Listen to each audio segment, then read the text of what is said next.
The phone's glow sliced through the dark bedroom like a knife. I blinked at the clock, 2:17 a.m., and listened to the soft giggle drifting from the living room. My wife, Elise, was on another work call. Her voice, low and warm, carried a tone I hadn't heard in months, not since the early days when we'd stay up whispering dreams into the night.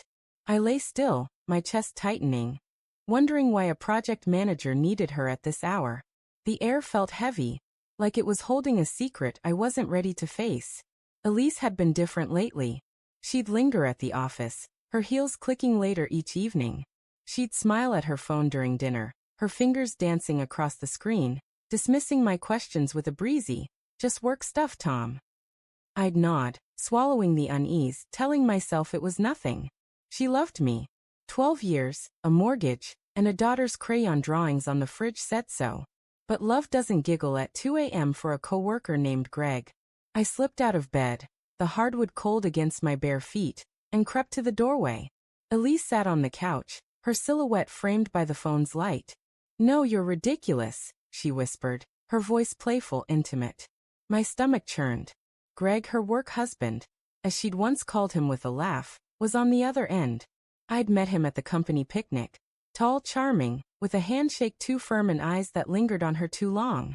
I'd brushed it off. Just a friendly colleague, I told myself. Now each word she spoke felt like a pinprick to my trust.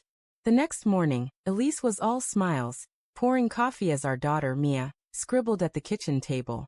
"Late night?" I asked, keeping my tone light. She froze just for a second, before flashing a smile. "Yeah, Greg's team is swamped. Deadlines." Her eyes didn't meet mine. I sipped my coffee, the bitterness mirroring the doubt pooling in my gut. I wanted to believe her. I wanted the life we'd built, the Saturday pancake mornings, the way she'd hum while folding laundry, to be enough. But the late-night calls kept coming, each one a crack in the foundation. I started paying attention. Her phone was locked now, a new habit. She'd leave the room to text, her laughter muffled behind closed doors. At night, she'd turn away from me in bed, her breathing uneven, like she was guarding something. I told myself I was paranoid. Elise wasn't the type. She was the woman who'd cried when I proposed, who'd held my hand through Mia's fevered nights. But doubt is a quiet poison. It seeps in slow and relentless, until you can't ignore the taste. One evening, while she showered, I checked her laptop. It was open, a careless mistake. An email from Greg sat in her inbox, the subject line innocuous, "Project update." But the words inside weren't. "Last night was fun. Let's do it again soon." My heart thudded. I scrolled through their thread. Hundreds of messages, some professional, others not. "You make these late nights bearable," he'd written. "Miss you already," she'd replied. I felt the air leave my lungs, the room tilting. This wasn't just flirting. This was a betrayal dressed in work jargon. I didn't confront her. Not yet. Anger burned, but so did love, and the two tangled inside me like wires. I needed proof, something undeniable, something that would force her to face what she'd done. I started tracking her patterns. The late nights weren't always at the office. She'd come home with her hair slightly mussed, her perfume too fresh. I checked our bank statements. A coffee shop charge here, a bar tab there, places she'd never mentioned. Each discovery was a shard of glass in my chest, but I kept going, driven by a need to know how far she'd gone. One night, she said she was meeting a client. I followed her. The city lights blurred as I trailed her car to a dimly lit bar downtown. Through the window, I saw her with Greg, their heads close, her hand brushing his arm. She laughed, the sound carrying even through the glass, and it gutted me. This was the woman who'd promised forever, now sharing pieces of herself with someone else. I didn't storm in.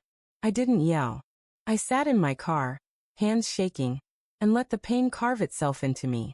The next day, I called in sick and dug deeper. Greg wasn't just bold, he was careless. His LinkedIn profile bragged about his role as senior manager, but a quick search revealed complaints on anonymous workplace forums. Inappropriate conduct. Favoritism. A pattern. I found his work email on the company site and cross-referenced it with Elise's messages. They'd been using company servers for their late-night chats, a rookie mistake. I screenshot everything, my hand steady despite the ache in my chest. This wasn't just about us anymore. Greg had crossed lines that could cost him more than a marriage. I contacted HR anonymously, attaching the emails with a detailed report. I didn't mention Elise by name. I couldn't bring myself to destroy her completely, not yet. But Greg? He'd made his choices. The fallout was swift. By the end of the week, whispers spread through Elise's office. Greg was escorted out, his career in ruins. I heard it from a friend who worked there, who called it a sudden termination. I felt no joy, only a hollow satisfaction. He'd thought he was untouchable. He was wrong. Elise came home that night, her face pale. "Greg's gone," she said, her voice shaking. "They fired him. No one knows why." I watched her, searching for guilt, for regret, but her eyes were unreadable. "That's rough," I said, my tone neutral. She nodded, then excused herself to the bathroom.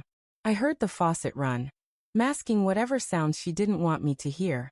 That's when I knew. She wasn't just grieving a colleague. She was mourning a loss I'd never understand. I waited until Mia was asleep before confronting her.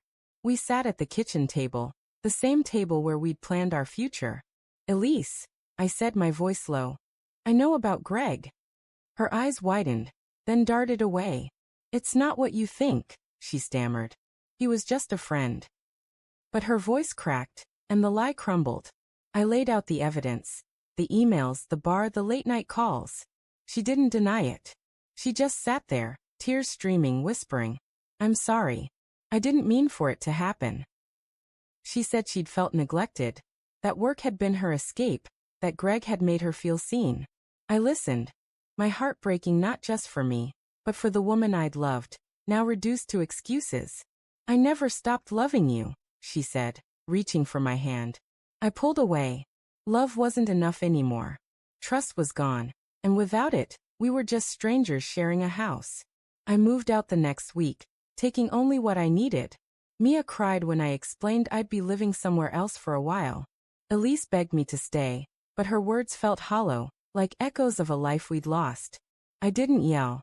I didn't break things. I just left, carrying the weight of 12 years and a betrayal I'd never forget.